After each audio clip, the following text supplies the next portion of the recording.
apetito a estas horas de la mañana. Estamos ya en los últimos minutos del programa Día a Día y queremos terminarlo pues con una voz muy autorizada para hablar de la limpieza de los barrancos. Tenemos con nosotros al presidente de la Acequia Mayor del Pantano, Francisco Picó. Bienvenido. Hola. Al Día a Día. Le traemos porque además esta tarde a las 5:30 en el huerto de la mezquita de la Cruz Roja le han invitado para que hable de la Acequia Mayor del Pantano, pero de este patrimonio que es patrimonio de la humanidad porque es la columna vertebral de nuestro palmeral histórico. Francisco Picó, pero usted habrá seguido muy atento a este conflicto, a este debate que se ha abierto en Elche por la limpieza de los barrancos. ¿Pablo Ruz está haciendo bien la limpieza de todos los cauces de los barrancos del municipio? Hombre, desde mi punto de vista, y además creo que es el punto de vista que tienen la mayoría de los agricultores, sí. Sí, pero también sí a medias. Me explico, es decir, lo que está claro es que los barrancos tienen que estar limpios, tiene que pasar el agua, no tiene que tener ningún bloqueo a esa agua, porque en el momento que se produce ese parón del agua cuando rompe, lo que hace es una avenida. Entonces sí que es verdad que tiene que tener momentos en que pueda parar el agua o que pueda retenerla, pero de alguna manera esa retención lo que no puede ser es por la porquería, por el cañizo. Además el cañizo, que todo lo que están hablando y que tiene sus grandes defensores y demás, la gran mayoría del cañizo, hay dos tipos de cañizo, uno que es el autóctono de la zona y otro que es una especie invasora desde hace más de muchísimo tiempo, ¿no? Tendrá 300 años, pero es una especie invasora, y lo que hace ese cañizo es que se reproduce de la manera, no es las mismas cañas que se utilizaban para las tomateras, que las mismas cañas que puedes encontrar en todos los barrancos. Además hay una prueba que siempre hay que tener los datos empíricos, hay una prueba evidente de que si tú tienes encauzado y lo tienes limpio, no se producen las avenidas o no se producen esos problemas, y yo creo que hay dos ejemplos que los podemos tener muy claros y que están a la vista de todo. Uno es el encauzamiento que se hizo el río Vinalopó, cuando han venido unas avenidas importantes, el río Vinalopó a su paso por Elche ha tenido la capacidad suficiente para desaguar y que no hubiese ninguna inundación. Y el otro es el cauce del Turia. Si el cauce del Turia no estuviese limpio, pues no estuviese lo que era el nuevo cauce, si estuviese ocupado por cañizos y por todo, pues hubiese producido la riada que se produjo en el año 57 y hubiese desaparecido Valencia. Con lo cual sí, el problema es que se está limpiando, por eso decía que una parte no, porque se está limpiando una parte, lo que es, por decirlo de alguna manera, lo que pasa el casco urbano, todo lo que está cercano, ¿no? Pero claro, es que río arriba hay mucho cañizo y hay mucha caña que se tiene que limpiar, porque si se ha cortado una parte o se ha limpiado una parte, todo el que viene ríos arriba, ¿qué ocurre? Es decir, ya no estamos hablando del pantano, pero sí a la cola del pantano, a la entrada del pantano, si lo ves hay cañizos, pero bueno, yo la última visita que hicimos es una poca vergüenza que esté así, ¿no? Porque eso, si viene una avenida y con la cantidad de agua que ha caído empieza a arrastrar eso, toda esa porquería pasaría y saltaría por encima de la presa del pantano y volvería otra vez a producir esos parones. ¿Y quién tiene que limpiarlo? ¿Ustedes se lo han pedido a la Confederación? ¿Ustedes tienen el mismo problema que tiene Pablo Ruz con las confederaciones?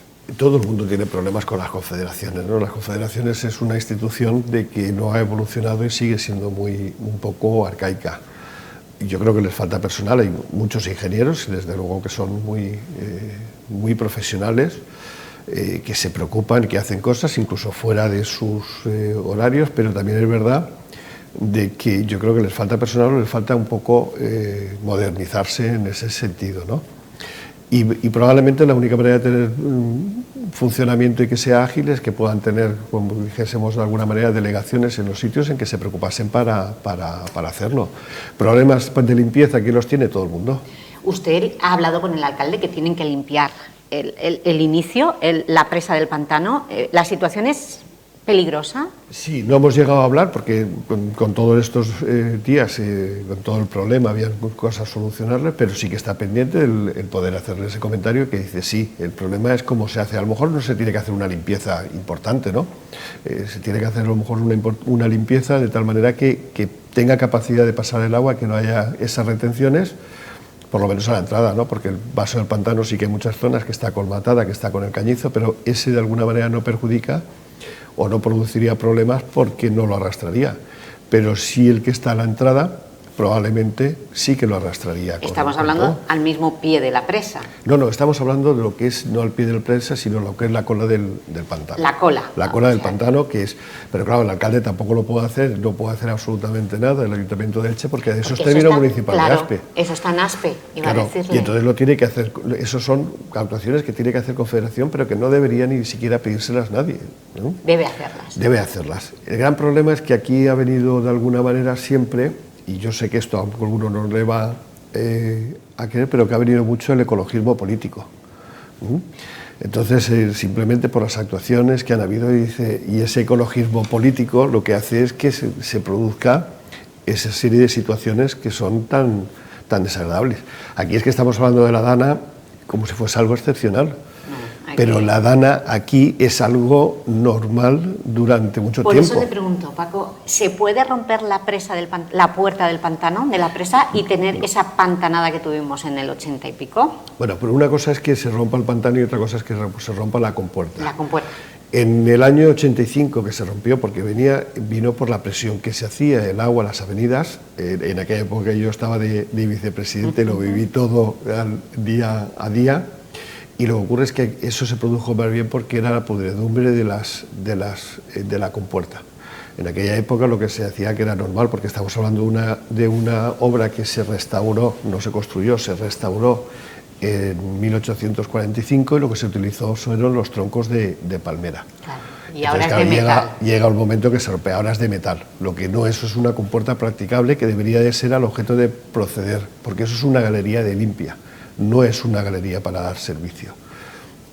La presa del pantano es aparte de lo que tiene, es históricamente el que se rompa, bueno, pues podrá tener sus grandes problemas, pero es una de las presas, desde el punto de vista no solamente de funcionalidad de que tiene, pero es una de las más importantes a nivel histórico, porque es probablemente la primera en Europa que se hizo del sistema de arco.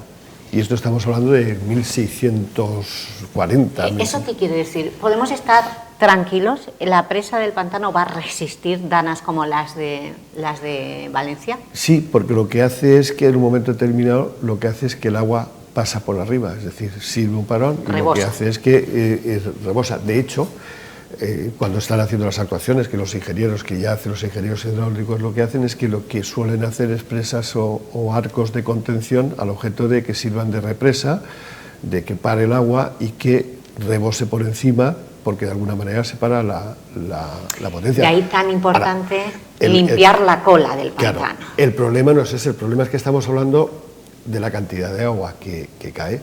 Nunca ha caído eso. Yo recuerdo... y eso porque lo estamos viendo es que esto no ha pasado. Bueno, no cayó lo mismo, cayeron alrededor de 200 litros por metro cuadrado. Estamos hablando del año 82, la riada del año 82, que fue tan desastrosa incluso para Elche, y que si no hubieron tantos daños fue por eso, por tener un pantano que ha servido de represa para contener todas esas aguas. Pero yo en esa época estaba estudiando, además empezaba la carrera, y recuerdo que yo donde vivía hubieron 3 fallecidos porque se ahogaron dentro de su casa. Como consecuencia de eso, otra de las pruebas de que evidentemente si está limpio no ocurre, una de las obras que se hizo fue la canalización en el barranco, en lo que es la entrada de Alicante. Lo que se hizo es que se canalizó, se arregló, y todas esas avenidas de agua van directa al mar y no hay problemas. Pues por lo que usted ha dicho, lo tiene claro. Lo tiene muy claro. El proyecto de renaturalización del río Vinalopó que reivindican algunos. Bueno, yo ahí voy a ser... Sé que va a causar... Me parece la mayor tontería que se puede decir. Por una razón muy sencilla. Y me remito a los hechos. Si tú lo renaturalizas como quieres y pones obstáculos, lo que estás poniendo, si no has limpiado río arriba, toda esa vegetación que quieres poner para que quede muy bonito y que quede precioso, pues lo que ocurre es que al final ese cañizo va a engancharse con la vegetación existente y lo que va a producir es tapones. Claro, no son tapones de represa que puedan aguantar el agua y que vuelvan. En un momento determinado la presión del agua va a ejercerla con ese cañizo de tal manera que lo que va a venir es como una rotura de una presa, es decir, no a los niveles de la pantanada que ocurrió con la presa de Tous, pero lo que ocurre es lo mismo. Si tú tienes algo que para el agua y de repente se rompe y sale, no es que va saliendo poco a poco, es que de repente viene una avenida y es como si fuese, por equiparable que la gente lo pueda entender, podría ser como un equivalente a un tsunami. No a esas características, pero claro, todo lo que tienes detrás lo arrasa. De hecho, el otro día estaba viendo unos vídeos en internet en el sentido de que hacían una prueba de que simplemente enseñándoselo a unos chiquitos, si tú ponías una serie de obstáculos que rompían, cuando ese obstáculo rompe, lo que hace es que todo lo que tiene alrededor, porque habían simulado una especie de ciudad en la boca de ese pantano, lo que hace es que eso lleva por delante. Sin embargo, si lo tienes limpio y tienes represas, lo que ocurre es que absolutamente no pasa nada, no hay ninguna inundación. Es un problema de que al final dices, vale, son cuestiones políticas que se toman en un momento determinado. Si me tengo que gastar 130 millones arreglando toda una serie de barrancos y no los arreglo, lo voy dejando, no tengo dinero, pero sin embargo luego me lo puedo gastar en tonterías o tener que pagar la cantidad de miles de millones que vamos a tener que pagar ahora para restaurar todo. ¿Piensa que el Júcar o el Segura sancionará al ayuntamiento por esa limpieza que está realizando? Pues seguramente sí, ¿vale? Seguramente sí porque, bueno, seguramente sí. Ayer estaba viendo, que no sé si es un bulo o no, que dice que les habían concedido permiso desde el mes de enero. Sí, no sé si será cierto, sí, es cierto, si es cierto o no. Pero el kit de la cuestión es que el PP dice, en el equipo de gobierno dice que esos permisos que tienen hasta 2026 son solo para actuar en los tramos urbanos. Vale, entonces, si solamente tienen permiso para los tramos urbanos, que probablemente son los que mejor estén, o sea, son los que no hacía falta porque de alguna manera se han mantenido, si los has hecho fuera de esa actuación te van a sancionar, sí o sí, porque tenías que haber pedido permiso, ¿no? Pero si se pide y no se concede, ¿qué vas a hacer? Pues nada, entonces podríamos tener un problema. Si ahora me dices, ¿te parece bien? O sea, dentro de este momento, personalmente, si yo tengo una sanción que me puede llegar de 300.000 euros, pero esa sanción ha evitado de que se produzca una inundación y unos daños de varios millones de euros, bienvenida sea la sanción. O sea, es algo tan sencillo. Al final, los agricultores y los ganaderos son los que más saben. Son los que se encargaban de limpiar el cañizo, son los que recogían las cañas para las tomateras. Mira, aquí estamos viendo las imágenes. ¿Esa retroexcavadora es correcta? ¿Meter una retroexcavadora y sacar? Es que no hay otra manera de hacerlo, ese cañizo, para hacerlo, pero el gran problema es que ese cañizo lo ha limpiado. Pero es una especie endémica y en cuestión de que luego tiene que tener un mantenimiento. Si no, el año que viene lo vamos a tener igual. Con lo cual, bien, me parece muy bien la actuación que han hecho, me parece correcta, pero tienen que seguir haciéndola. Es decir, luego se necesita el mantenimiento, que es lo que falla muchas veces, ¿no?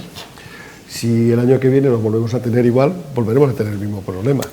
A lo mejor en el momento oportuno, que yo lo entiendo, pues yo a lo mejor hubiese tomado y hubiese hecho esa actuación, probablemente, porque ya pasamos las épocas de las danas, pues a lo mejor yo hubiese hecho la actuación en el mes de junio, julio. No por nada, sino porque esta actuación que han hecho les va a tener que volver a hacer probablemente alguna actuación el mes de junio y junio para recuperarlo. Porque en un año, vamos, bueno, lo que han arrancado crece. Nosotros ahora en la obra que estamos haciendo del pantano, que hay muchas zonas, que del canal del desvío, que se han quitado el cañizo, y no te puedes imaginar cómo a la semana cómo vuelve a crecer. Claro. O sea, es que es algo bárbaro. Con esa obra terminamos, el canal del desvío. ¿Cuándo han empezado desde hace meses y cuándo termina? Vamos a ver, está previsto, pero ahora por cuestiones de subvenciones, está previsto que terminemos conforme por las dotaciones presupuestarias económicas, que a lo mejor probablemente en febrero o marzo esté finalizado lo que es la obra del canal del desvío, salvo que podamos seguir teniendo más presupuesto para seguir haciendo actuaciones que son importantes, porque una parte de esa subvención se tiene que destinar a restaurar todos los partidores que se estará y se empezará en el mes probablemente en el mes de enero, y se restaurarán todos, con lo cual febrero, marzo, abril, los cálculos que tenemos para que se pueda finalizar. Febrero, marzo, abril de 2025. Del 2025. Y en enero, de forma simultánea, empezar la restauración de partidores. Sí, porque los partidores no se han tenido que hacer la restauración, no se ha podido porque habían una serie de condicionantes, como es el hecho de que tienen que hacer catas, porque al final los historiadores, lógicamente, quieren hacer las catas y es intentar averiguar si el origen de la acequia mayor y de los partidores en algún momento, en vez de ser de la época andalusí, como siempre hemos creído, y lo tenemos y es claro, pero hay muchos criterios de historiadores que dicen que probablemente muchos de ellos tengan su origen en la época romana. Y además es cierto, la época romana incluso puede ser que anterior, ¿no? Ayer estaba leyendo un artículo... ¿Pero han empezado las catas? Las catas sí, han empezado, las están haciendo y de hecho estás está hablando todo. Y están consiguiendo datos... No, todavía no se saben los datos, se ya están haciendo porque están los técnicos, los arqueólogos lo están analizando y ya veremos, ¿no? Pero bueno, eso será motivo, cuando hagan las catas, será motivo de que empiecen a hacer los estudios históricos y de investigación que hace falta porque tenemos, nosotros pensar, por situarnos de alguna manera. Sí que es verdad que el año que nosotros podemos tomar en consideración del nacimiento es la reconquista de la ciudad de Elche, en la época de Alfonso el Sabio, Alfonso X el Sabio. Estamos hablando del año 1265-1267, pero con anterioridad a esa época, lo que está claro, y de hecho vienen, como decían, y esto es un artículo que publicó Luis Pablo y que estoy completamente de acuerdo con él, que ya habían reminiscencias de ese palmeral en la época de los íberos y de los romanos, no como lo hicieron los musulmanes, como hicieron los árabes, que lo que hicieron fueron las cuadrículas para aprovechar el agua, pero sí que tenían en los ritos funerarios de los íberos ya se utilizaban las palmeras, con lo cual algo, y no estaba aquí. Podemos estar hablando de un patrimonio de más de 2000 años de historia, la acequia mayor. No, como acequia mayor como tal, el patrimonio, es decir, el origen, podemos datarlo en 1267-75. No como se conoce actualmente, porque ya es posteriormente, o el régimen jurídico, pero sí que es verdad que las infraestructuras hidráulicas en Elche es milenaria. Sí, lo es. Bueno, pues Francisco Picó, gracias por, sobre todo, los consejos y sus opiniones técnicas sobre esa limpieza tan polémica de los barrancos. Gracias también por el trabajo que están realizando para recuperar ese canal del desvío, importantísimo para mejorar el riego de nuestros huertos de palmeras. Y también gracias por las excavaciones arqueológicas que pueden darnos más datos sobre el origen de este patrimonio hidráulico. Eso es lo que quieren, ¿no? Bueno, estamos haciendo lo que se puede, lo que está en nuestras manos. Necesitamos colaboraciones de las administraciones, que hay veces que es muy complicado, pero bueno, nosotros, por lo que es la acequia mayor, no puede quejarse, porque los técnicos incluso han aprovechado el tiempo de sus vacaciones, durante el mes de agosto han estado trabajando, ¿no? Eso es lo que hay que hacer. Muy bien, pues muchísimas gracias. Nosotros tenemos que poner el punto final. Les dejamos ya con la programación de Teleelch y con el programa Somos Marca de Rosa Lucas.